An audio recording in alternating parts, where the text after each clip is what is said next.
who am I? I'm a thrice-married, foul-mouthed ex-soldier. And I don't fit the bill. People are uncomfortable with me. Yeah. Well, guess what? It's the only thing that's cutting through. Yeah. Because as I've said once before, Australia will not be saved by the private clubs. It won't be saved by rounded vowels.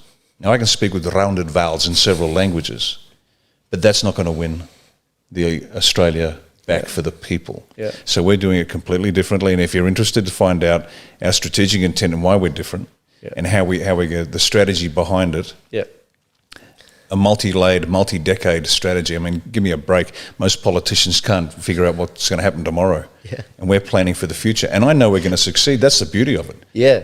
We will succeed. We will become the party of government, federally and in the states, and it'll last because we're building a party that is run by the people, for the people. And head office doesn't direct traffic. We write the policies, we put the mechanisms in place to make sure we can't get infiltrated, and the policies change too easily. They're certainly adapted for circumstance. And if you like what we are and what we stand for, then get in and become the party. If you don't like our policies, then don't join. That's fine. You like killing babies? Hey, have at it. Yeah. Not one of ours. Yeah. And this is the funny thing. All these people, they talk about reforming parties. And I'm just like, the only party that you'd actually be able to reform from looking at the Constitution is the A1 party. It's literally the only one that has the mechanisms to actually reform the party. In terms of giving members the vote, it's the only one. That's it. The other ones don't actually have it. That's one of the frustrations. John Ruddick, who talked on our show recently about this, and he was talking about this on CPAC. He said, everyone needs to join the Liberal Party. Everyone needs to reform the Liberal Party. It's the only way we're going to do it. And I'm like, the Liberal Party, there's so many backdoor deals.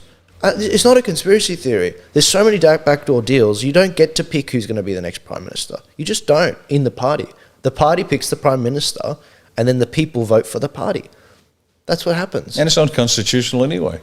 The whole setup's unconstitutional. Exactly. Have we covered that in depth? No. How the whole preference, you can't vote for a party thing, they introduced that? Yeah, it's a little known fact to the average elector out there, but well known to everybody in Canberra. And I was briefed.